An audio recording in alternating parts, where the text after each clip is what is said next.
Buwan ng mga Diyos, February 10. Sapagkat pinalitan nila ang katotohanan ng Diyos ng kasinungalingan, at sila'y nagsisamba at nangaglingkod sa nilalang ay sa lumalang, na siyang pinupuri magpakailanman.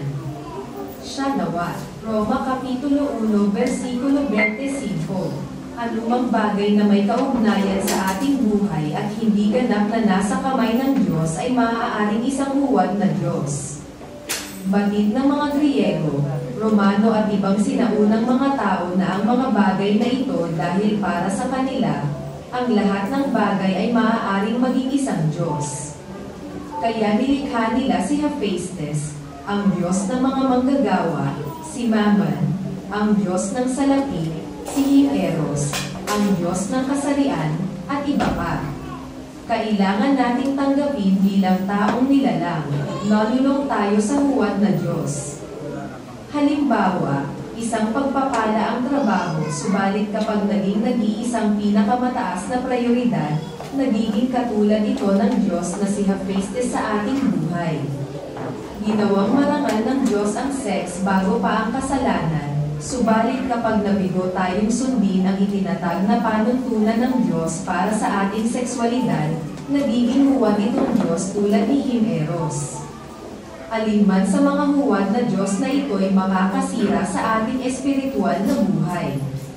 Sa Roma Kapitulo 1 versikulo 25, sinabi ni Pablo ang pagtatangkang ginawa ng tao nang palitan ang pagsamba ng isang tunay na Diyos ng pagsamba sa mga nilikha at nilalang. Ipinahayag ni Pablo na ang ganitong pagsamba ay batay sa kasinungalingan at hindi kailanman magdudulot ng tunay na kaligayahan sa tao. Tinatawag niya ang ganitong uri ng saloobin na kamangmangan.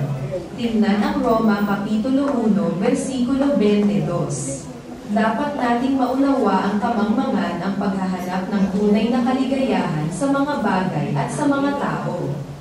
Tanging hangal lamang ang naghahangad ng kapayapaan sa pamamagitan ng paghahanap ng katuparan sa sarili, pagkalulong, o tunay na kaligayahan sa mga mapagkukunang pinansyal. Sa Diyos lamang tayo magiging ganap na masaya. Isa sa pinakamapanirang huwad na Diyos ay ang Diyos ng kasakiman at ang walang tigil na paghahangad sa salapi. Kaya sinabi ni Jesus, walang aliping makapaglilingkod sa dalawang Panginoon sapagkat kapopootan niya ang isa at iibigan ang ikalawa, o kaya'y magiging tapat sa isa at hahamakin ang ikalawa. Hindi kayo makapaglilingkod sa Diyos at sa mga kayamanan. Lucas Kapitulo 16 versikulo 13. Ang katapatan at pagiging mapagkaloob o mapagbigay ang pinakamabuting daan upang maiwaksi ang kasakiman. Kapag nagpasya tayong maging tapat sa pagsasauli ng ika-10 bahagi ng ating kita bilang ika-10 at piliin ang porsyento para sa regular na pagbabalik ng mga handog, pinahihintulutan natin ang Diyos na araw-araw patayin ang mga huwad na Diyos ng kasakimang nagsisikap na mangibabaw sa atin. Panawagan. Samantalang ibinabalik ninyo ang inyong ika-10 at handog, hilingin ninyo sa Diyos na tulungan tayong buksain ang mga huwad na Diyos na kumokontrol ng iba't ibang aspeto ng buhay. Magpasyang ilagay sa huli ang sarili at sa unahan ang Diyos. Lumakad kasama ang Diyos ng pag-ibig at kahabagan. So, muli nga sabat mga kapatid, at ating pong napanood ay isa na naman pong babala o isa pong reminder muli sa ating mga kapatid na maaaring ang mga hinahawakan pala natin, mga kasama pala natin sa buhay, pwedeng tao or bagay, ay hindi po natin namamalayan na ito na po pala yung nagiging Diyos natin sa ating buhay. So, isa pong paalala at nakakagulat ang daming mga iba't ibang klase na Diyos or Diyos-Diyosan tayo ngayon mga kapatid. So isa po itong paalala.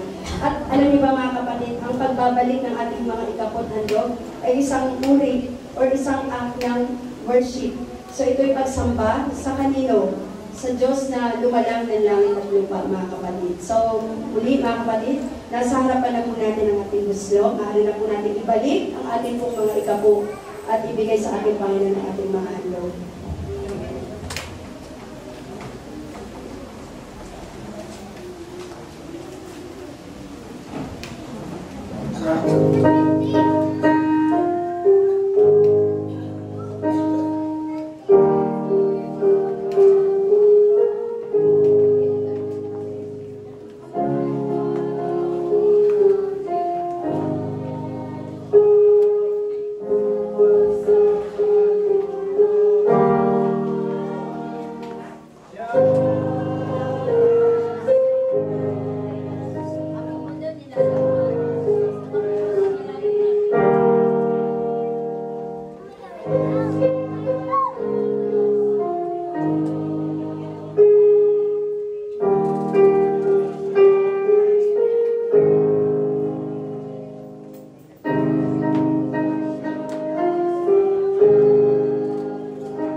kataas-taasan. Panginoon, kami po'y patuloy na lumalapit sa inyo, Panginoon, at nagpapakumbaba. At kami po'y nagpapasalamat, dakilang Diyos, sa inyo pong walang hanggang pag-ibig at sa inyo pong pagpaparanas ng mga biyaya at pagpapala, dakilang Diyos. Ang aming samot na langit sa sandali ito, Panginoon, tulungan niyo po kami ilayo sa tukso ng pagkadamot at pagiging mga sarili, Panginoon. Tulungan niyo po kami maging mapagbigay, kagaya po ninyo, Panginoon. At muli, dakilang Diyos, dalangin din po namin, tulungan niyo po kami at gabayan niyo po kami sa lahat po ng mga bagay na inyo pong pinagkatiwala sa amin, Panginoon, na gamitin po namin ito sa ikalugod ng inyong pangalan, Panginoon, kayo po ang itataas. Muli, Ama, patawad po sa nang kami nagkulang at magkasala. Lahat ng ito ay aming dinadalangin sa pangalan po ni Jesus. Amen.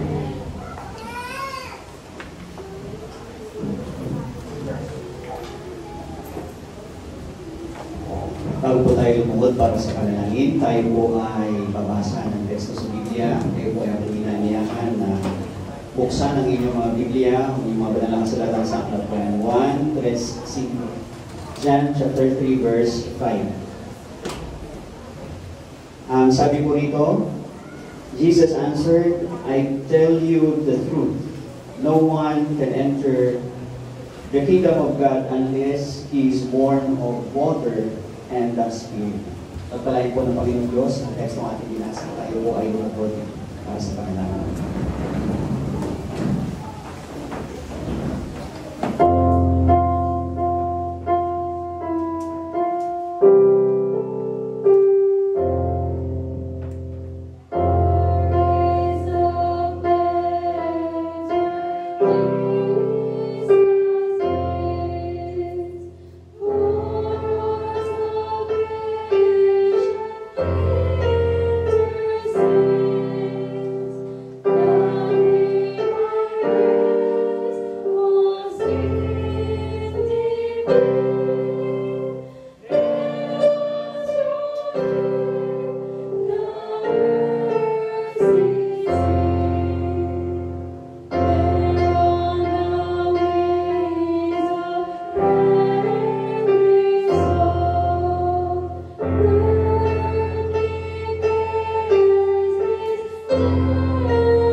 Diyos na dakila at mayakda ng aming mga buhay.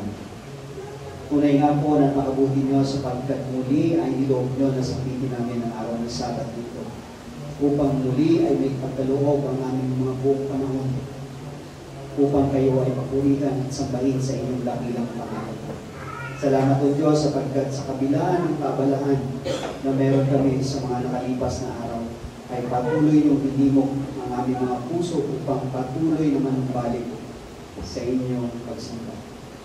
Salamat po sapagkat patuloy namin naranasan ang inyong mayamang pagmamahal lalo higit sa mga pagpapalang inyong pinagkaloob sa amin.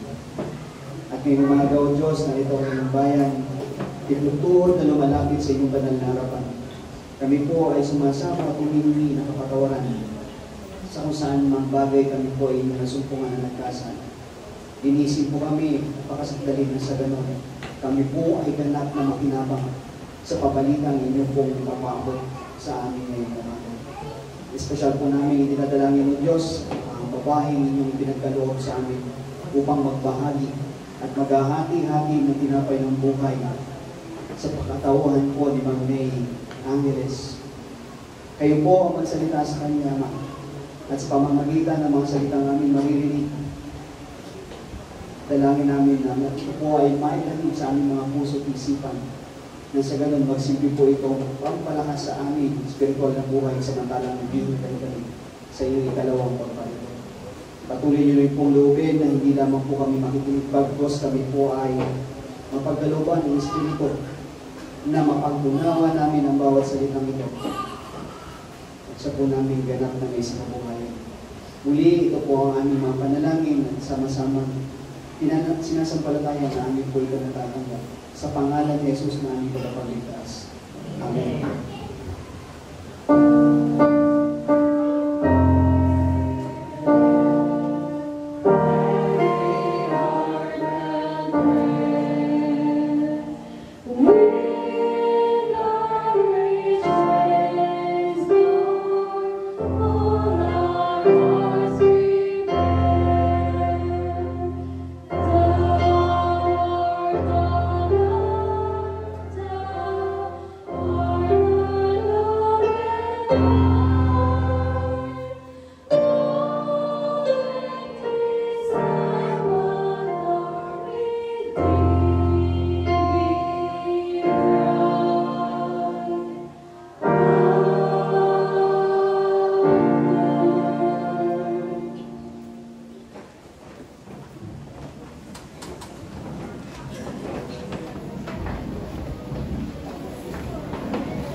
Praise the Lord. As for me and my house, we will serve the Lord.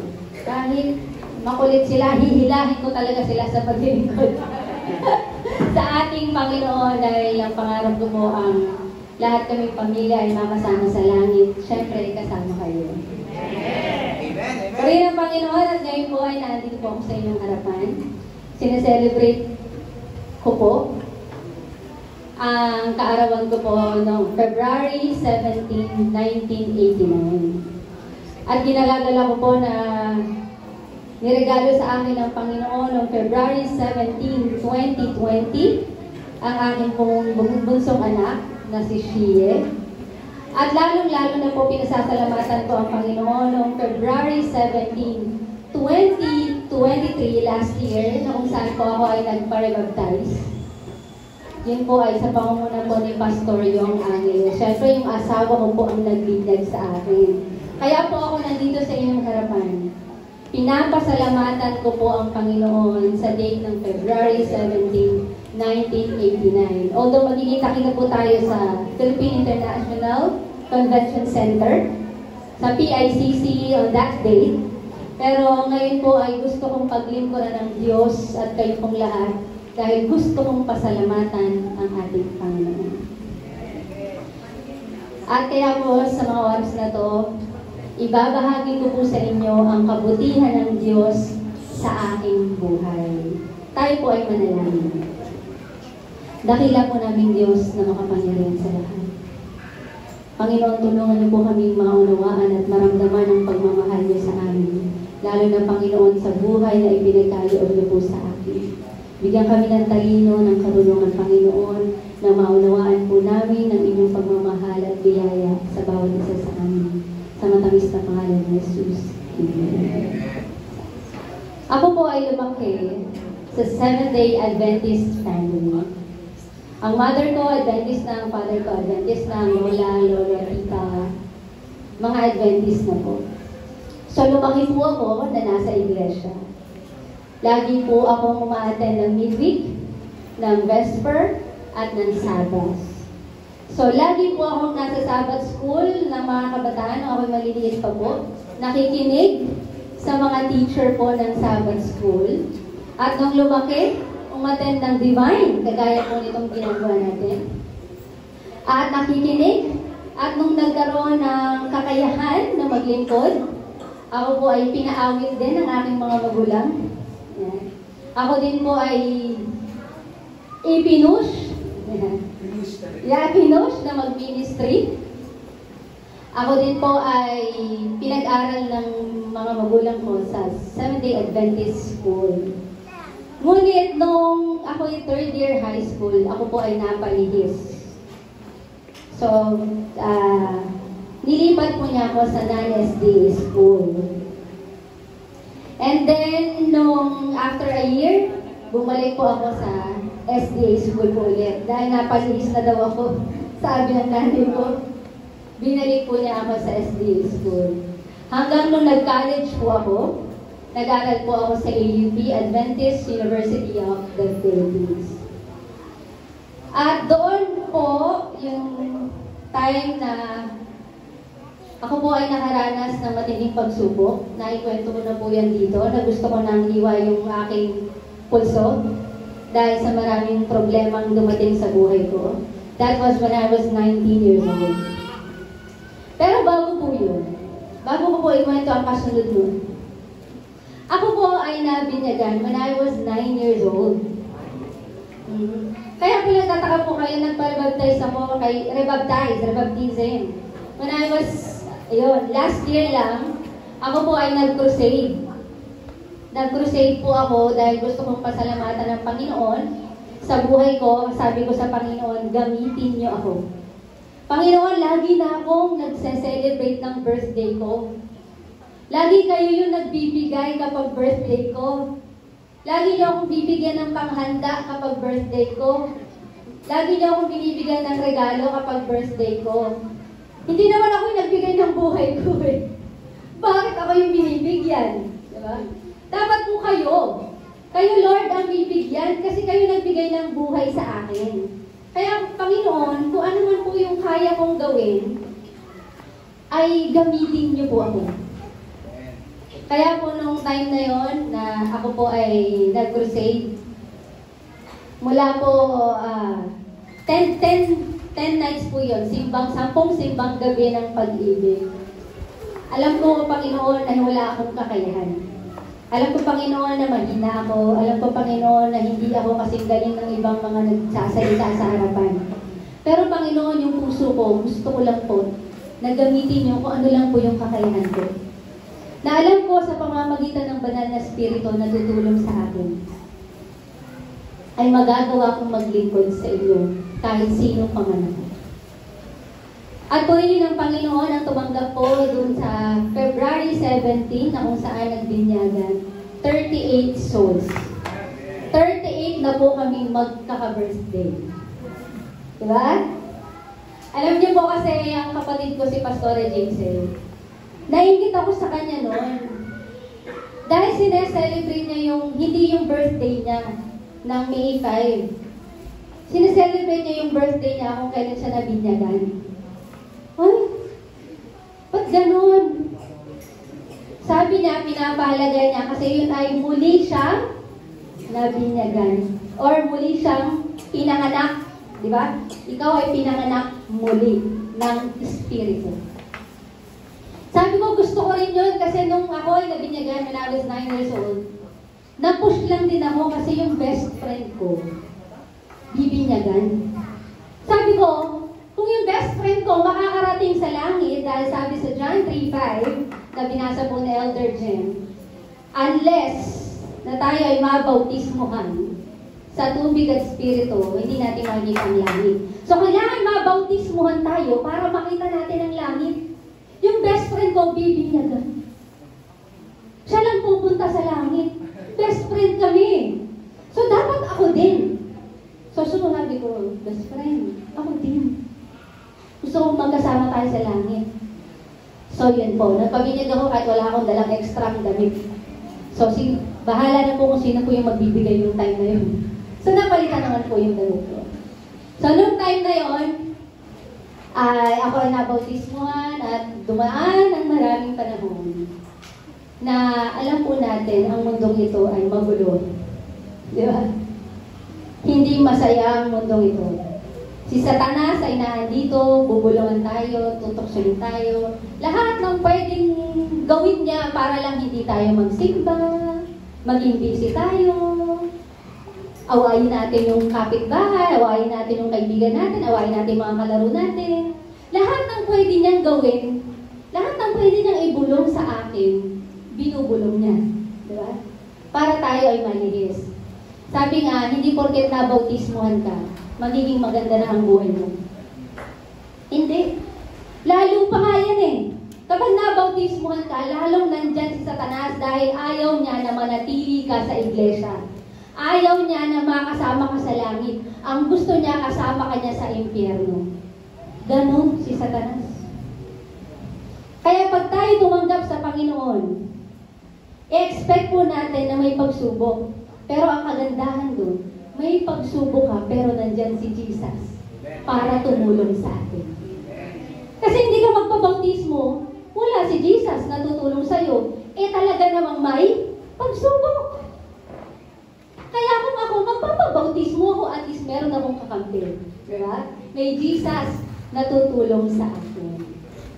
Kaya yun po yung dumating na ang mga pagsubok. Marami ng karanasan na hindi maganda. Marami akong pagsuway na ginawa sa Panginoon. Sabi ko sa Panginoon, nung nagka-pandemic, ito po yung nangyari ng pandemic. Nung nagka-pandemic, ako po ay na-stuck sa bahay. Na-stuck po sa bahay. Kung aalamin niyo po yung buhay ko, ako po ay mahilig mag-ministry. Nung umattend po ako ng college ng Voice of Youth, kaya sino po sa inyo umattend ng Voice of Youth, maganda po yan. Tuloy-tuloy niyo lang po yan. Nung umattend po ako ng Voice of Youth, dito po nagbago ang aking kaisipan tungkol sa paglilingkod. Nakakita po ako ng bata na may hydrocephalus. So malaki talaga yung ulo niya, ganito po kalaki. 2 years old pa lang po siya. Naawa ako dun sa bata. Sabi ko, Panginoon, ano yung pwede kong gawin? Ano yung pwede kong gawin para tulungan po yung bata na yun? Hindi ako singer, hindi ako composer, wala akong kahit ano. Kaya lang mahilig po akong kumanta. So sabi ko, mag-create ako ng CD album. So meron po akong CD album na kung saan ay kumanta po ako ng 9 songs. Mga ni-revive ko lang na awit. Na yun ay mag-church hopping ako. Kung sino yung bibili ng CD album na yun, lahat yun ibibigay ko po doon sa may batang may hydrocephalus. Ganun po yung ginawa ko. For 1 year, ganun po yung nangyari. Bakit ko po ginawa yung CD album? Wala po akong pera. Ang mother ko nagpapadala lang nung college ako, sapat lang. Actually, sobrang payat ko nun kasi yung pinapadala ng mother ko, hindi ko kinakain. Ginagastos ko, pang-invest po doon sa CD mo. Kasi gusto kong tumulong. Diba? Gusto ko pang tumulong. So, nung nangyari na yun, na after 1 year, natulungan ko po yung family na may batang may hydrocephalus. Umawit ako kung saan-saan. Maraming naging part ng ministry ko, maraming tumulong sa akin. Unfortunately, namatay po yung bata. Sobrang sakit po sa akin na, Panginoon, naglilingkod ako sa inyo, bakit namatay ang bata? Ilang buwan, ilang araw ang nakalipas, parang ayoko nang maglingkod sa inyo, Panginoon. Pero may pinakilala po sa akin ng Panginoon. Isang batang 7 years old, kasi po ni Juliet. 7 years old na may butas po yung puso niya. Tapos yung kamay po niya, yung daliri niya, kulay gray na. Alam niyo po yung parang purple na. Yung, naglalaki, ganun. Naawa po ako dun sa bata. Hindi ko alam, maawin talaga ako sa bata. Yun po yung ipinagkalab na regalo sa akin ng Panginoon. Pag may mga batang may sakit, naawa po ako. Gusto kong tulungan. Kahit wala akong pera, kung ano yung kaya kong itulong, tutulong po. So, nung nakita ko po yung bata na yung Panginoon, sige po. Nag-compose po ako ng awit. Nakapagsulat po ako ng 7 awitin. At yun po ay inilagay ko din po sa CD album. Dati po kasi uso yung CD album. Ngayon, hindi na, di ba po? Online na lang tayo. Yung CD album na yun, nag-church hopping po ulit ako, nag-concert. At yung pinagbentahan po ng CD na yun, ibinigay ko po dun sa family. After 1 year, unfortunately, namatay po yung bata. Lalong masakit po sa akin. Kasi noong una, masakit na. Pangalawa, dahil umulit, masakit po sa akin. Sabi ko, Panginoon, akala ko ito yung purpose ko. Kumanta, maglingkod, diba, tumulong. Pero bakit hinayaan nyo na yung batang ito ay mamatay? Buong araw po akong umiiyak. First time ko po namatayan. Hindi ko naman siya kaano-ano eh. Pero yung puso ko, parang talagang kaano-ano ko siya. Kasi umiiyak po ako buong araw. Buong araw akong umiiyak. Hanggang sa kinabukasan, ako po ay nagkasakit. Sobrang stress po siguro. Sobrang iyak. Nagkasakit ako kinabukasan. At sabi ko sa Panginoon, ayoko nang maglingkod sa iyo. Ayoko nang kumanta. Ayoko nang gamitin ko anong meron ako sa iyo. Actually po no, ng mga kapatid ko ay mga model. Nagko-commercial.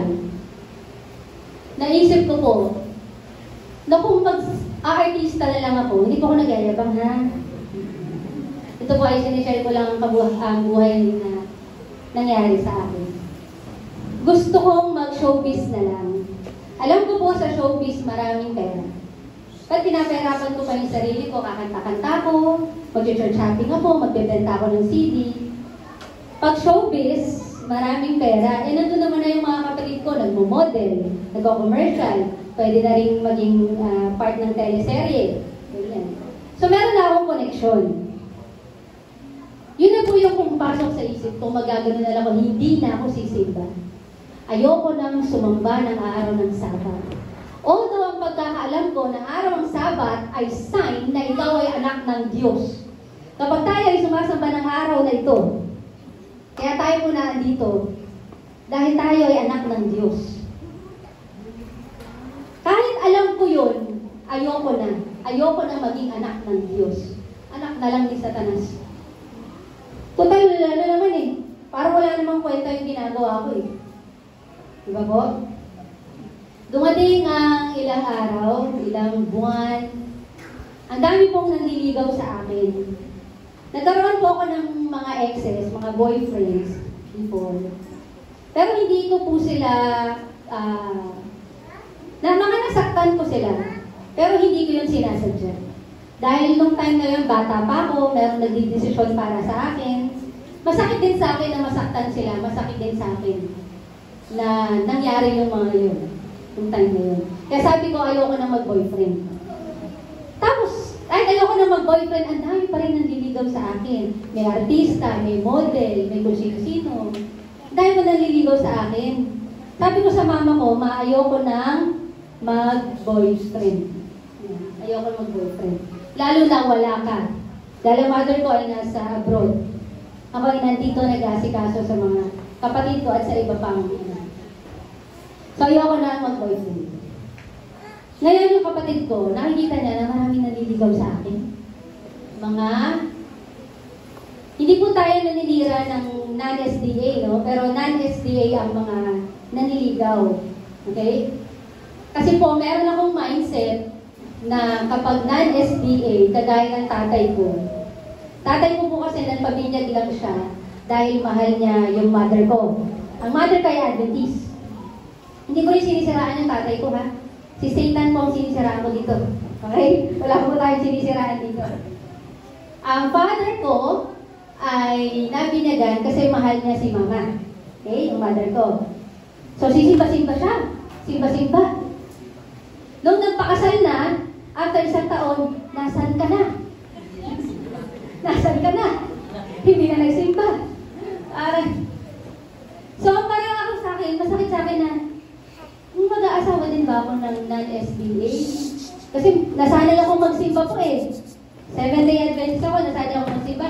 Tapos pag nag-asawa ko ng SDA, masakit sa akin kasi yung father ko nga, ang sakit sa akin na hindi siya nagsisimba eh. Paano pa kaya yung mapapangasawa ko?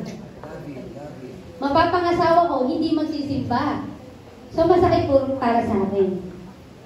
Although marami naliligaw na non-SDA, ang kapatid ko po ay pastora. Si Pastora Jason. Siyempre, pastor po siya. Pinag-pray pala talaga niya ako. Todo pray. Ayaw niya na yung mga manliligaw ko, sasagutin ko. Kasi hindi 7-day Adventist. Pray siya ng pray. Pray ng pray na sana ay makahanap ako ng makahanap ako ng SDA. Yan. Dumating ang araw na kung saan ay merong CLC workers meeting. Naikwento ko na po ba ang love story na may pastor? Ito po yung asawa ko, yung kanina pong, sa mga hindi po nakakakilala sa akin, asawa ko po si Pastor Yong. Dumating ang meeting ng mga pastor sa CLC. Si Pastor Yong tumugtog ng gitara. Nakita ng kapatid ko. Kasi pastor din siya, pastor sila lahat doon. Wala po ako doon, ha. Nakita ng kapatid ko. After daw po noon, nilapitan niya. Nung nilapitan niya, Pastor Yong, pakilala kita sa ate ko. Pastor, anong sabi mo? Tatanggi pa ba? Nabanggit ni Pastor, tuwan-tuwa po siya kasi ako daw po pala ay nilalagay niya sa cellphone niya. Wallpaper. Sa computer daw ng mga kapatid niya at kapatid niya. Wallpaper.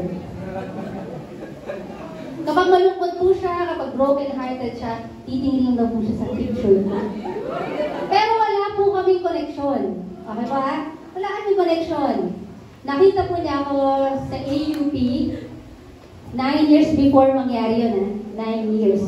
9 years ang lumipas ko, ha. Nakita po niya ako, sabi ni Pastor, wow, ang ganda.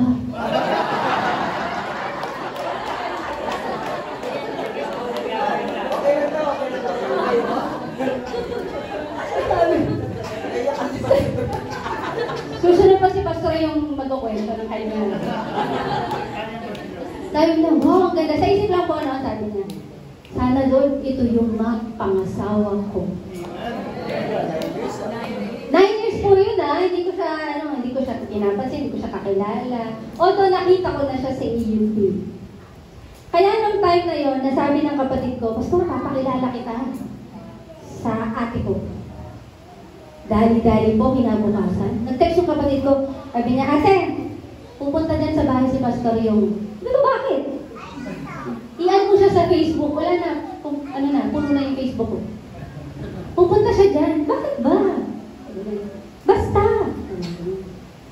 Sabi ko, huwag mo akong kulitin. Ayoko. Alam ko po yung gusto niyang, alam niyo. Tapos noon, pumunta po siya sa bahay. Pero bago daw po yun, Pastor, anong ginawa mo? Bumili ng bagong damit, ng talon, pati ng medyas, nagsabon ng papaya ilang beses. Kaya pala nagtataka ako, kulang-kula. Nadaig ako. Kulang-kula, yung pala yung papaya. Ilang sabon ng papaya.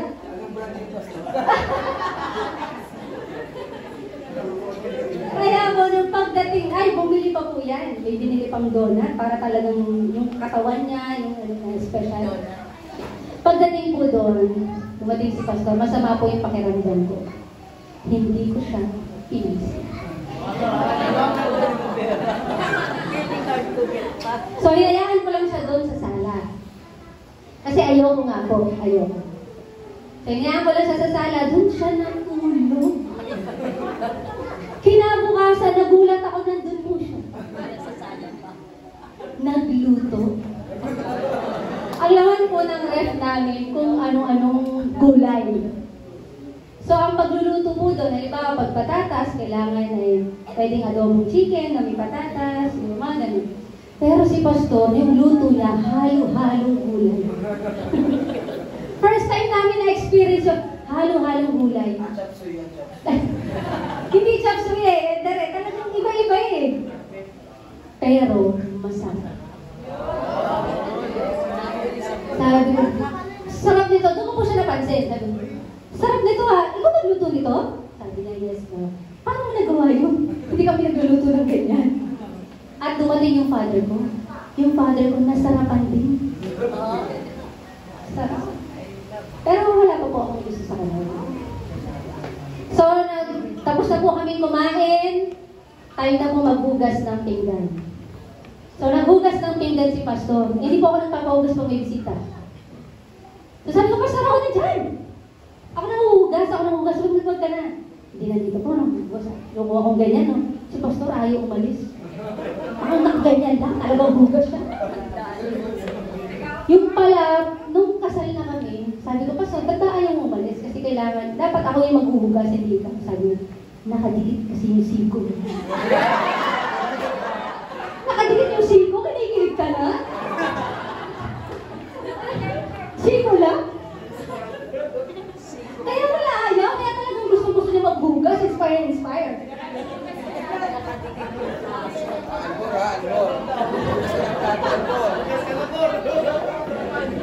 Yun. Tapos po, dumaan ang mga ilang araw. Ayoko po kay Pastor yun. Ayoko sa kanya. Ayoko po kasing mag-boyfriend. Although talagang may mga lalaking lumalapit, may nangungulit, ayoko po mag-boyfriend. So, ayoko kay Pastor yun. Tapos dumating yung time na kailangan po ng kapatid kong pastora na mag-crusade sa Batangas City. Yung pala lahat ng interns na pastor, doon magko-crusade sa buong Batangas City. So maraming mga, sabay-sabay silang magko-crusade. Isa doon si pastor. Tapos yung kapatid ko, isa din doon. Yung kapatid ko sa isang restaurant, si pastor doon sa isang covered court. Nag-text sa akin yung kapatid ko, sabi niya, ate, punta ka dito. Kanta ka. Tapos i-alok mo yung CD album mo. So nagpunta po ako. Alam ko nandun si Pastor yung kasi alam ko may gusto to sa akin. doon, wala siya. Hindi ko naman hinahanap. Wala lang siya. Tapos po, dumaan ng ilang araw ulit. Sabi ni Pastora Jason, Ate, kanta ka naman kay Pastor Yong. Sabi niya, kanta kay Pastor Yong, doon mo alok yung CD mo. Pag inaalok yung CD, nako-convince po ako kasi gusto kong tumulong eh. Ganun po ako eh. Kaya lang, sabi ko, ay hindi ako pwede. Meron pa akong, may schedule ako. Meron akong concert, meron pa akong iba. Ay ate, dalan mo ako ng unan. Kasi ang sakit ng ulo ko, takil ko walang unan. Tagal-tagal mo dyan, wala kang unan? Doon ako na-convince kasi naawa ako sa kapatid ko. O sige, pupunta ako. Walang unan. Tagal doon. So pagpunta po doon na po ako sa restaurant. Doon ko po hihintayin si Pastor Yong sa restaurant. May kasama po akong lalaki. Isa. Dalawa po kami.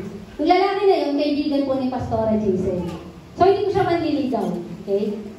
Nagkataon lang na sabay kaming papunta doon. So nung nandun na kami, eto na. May nagbukas po ng pinto. Natulala po. Nagdingding ang aking mga mata.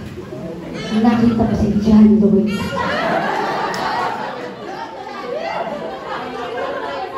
Nakita ko si John Lloyd. Sabi ng kapatid ko, huy! Ano siya? Parang natulala po ako eh. Hindi ko alam ano eh. Parang ganun natulala. Tapos yung time na yon na nagdingding yung mata ko, sabi, oy, tara na. Sabi niya, tara na daw.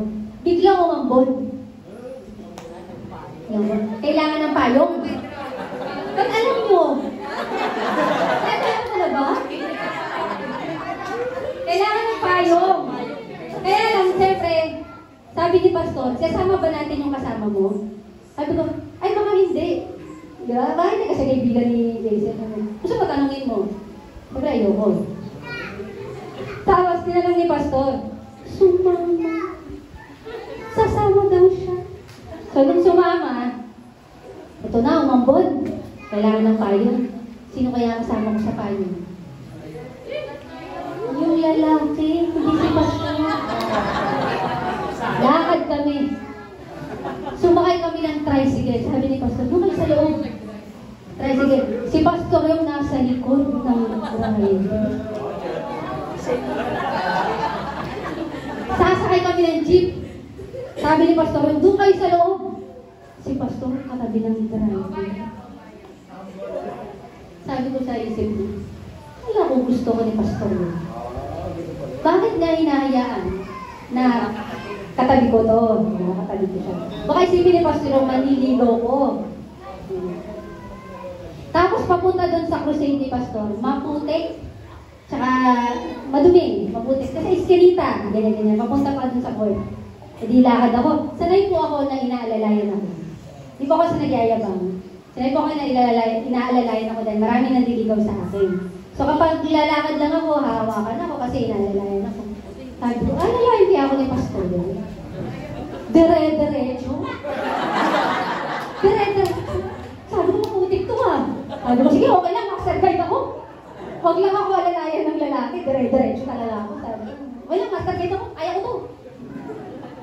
Pagdating ko doon, ako po ay umawit. Ako ay nag-share ng CD album at nakita ko si Pastor yung kasama si Pastor Torres nagkukwentuhan. Parang there is something sa kwentuhan nila. And then, ako po ay sumakay sa sasakyan ni Pastor Torres. Ayoko pong mag-asawa ng pastor. Ayan, para po sa kaalaman nyo. Ayoko ng pastor kasi alam ko ang pastor, mahirap ang trabaho, kung saan-saan pupunta, ang daming pakikisalamuhan na tao, ang daming ano. Kaya ayoko po ng pastor. Although ako ay naglilingkod sa Diyos, okay na ako doon. Hindi yung kailangan ng pastor. Tapos nung nasa sasakyan ako, nagkukwento si Pastor Torres tungkol sa kabutihan ng Panginoon sa kanilang buhay bilang mag-asawa at pamilya. Unti-unti nang pumapasok sa isip ko habang nagkukwento, si Pastor yun. Hindi yung kwento ng buhay nila. Yung habang nagkukwento sa akin, iniisip ko, si Pastor yun. Naranasan niyo po ba yun? May nagkukwento, hindi naman kwento niya, pero iba yung pumapasok sa isip niya. So, ganun yun yung nangyari, kaya ako po, hindi ko napigilan. Sabi ko po, I miss you. Biglang reply ni Pastor. Ang haba. Salamat. Nagulat po ako kasi pagka-send ko, biglang may nag-reply. Ang haba pa. Ang bilis.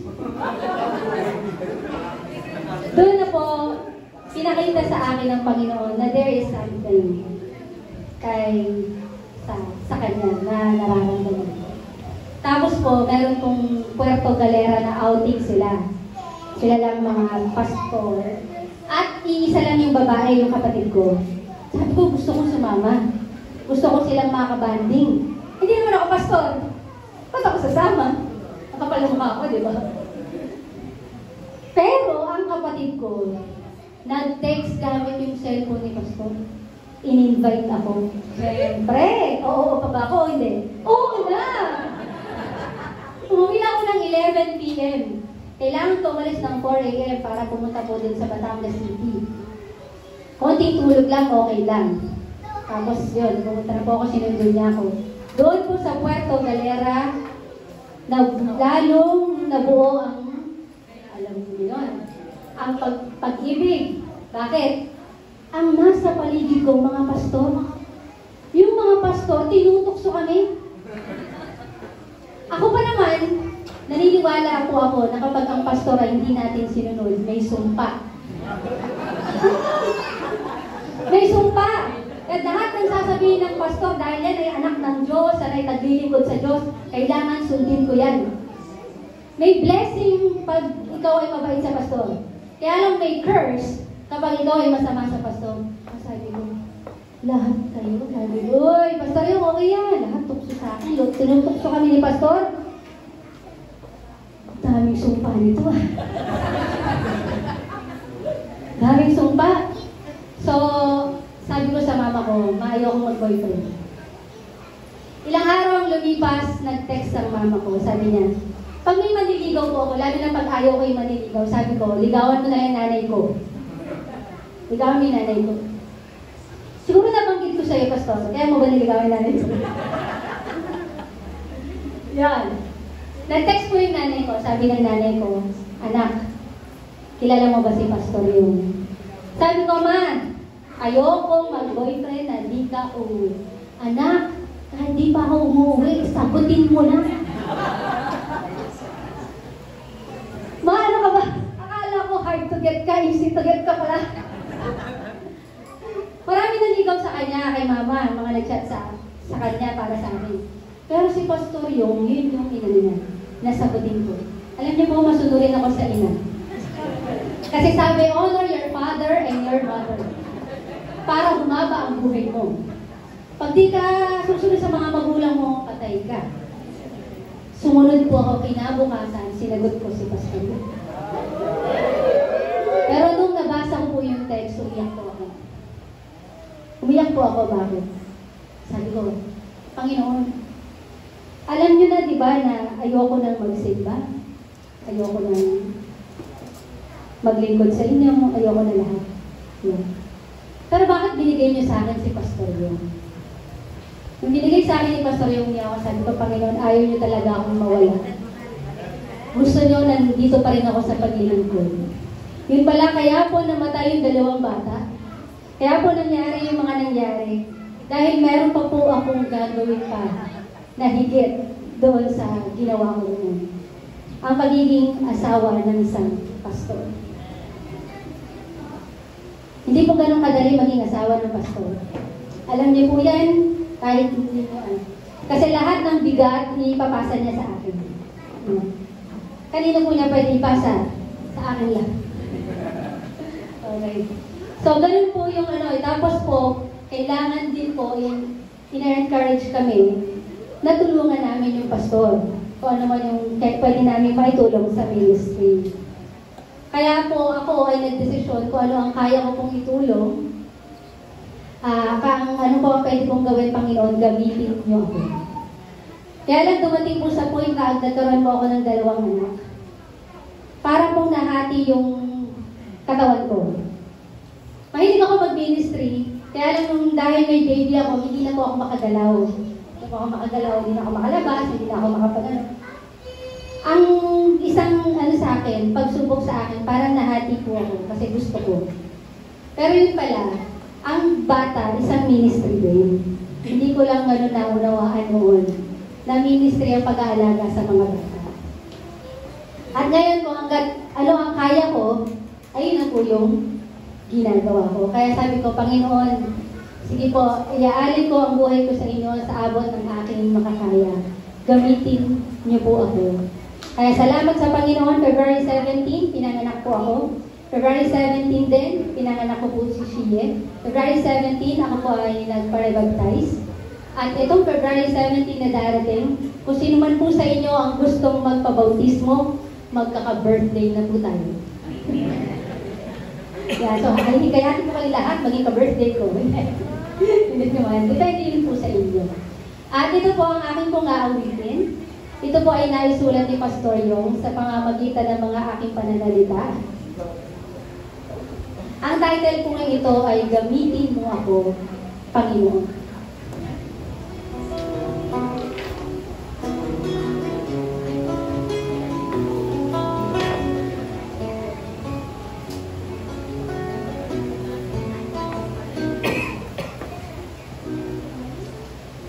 Bago po ang lahat, inaanyayahan ko po kayo na idalangin po ang ating PICC Crusade.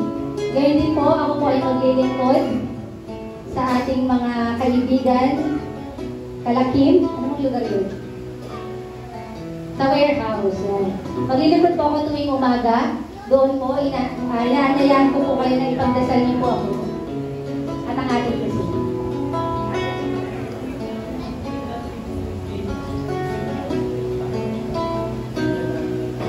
Maraming oras ang nasasayang, lumilipas, isip at lakas. Maraming nagdaang malungkutan, kasiyahan, di matagpuan. Pangarap ko lagi karamihan, wala pala itong kabuluhan. Ngunit isang araw natagpuan ang tulad ko, makasalanan. Tanging sa'yo lamang masusumpungan ang tunay na saya, kaligayahan.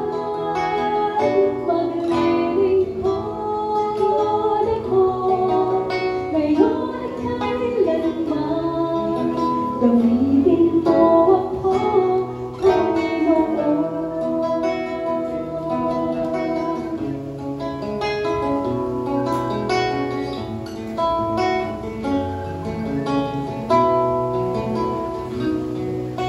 Marami man akong pagkukulang, ngunit ika'y palaging nariyan.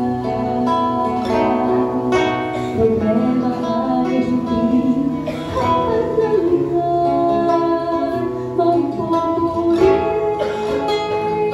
walang hanggan. Panginoon, o Diyos,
lahat ay tuloy. Dakila po namin Diyos na makapangyarihan sa lahat. Maraming salamat, Panginoon,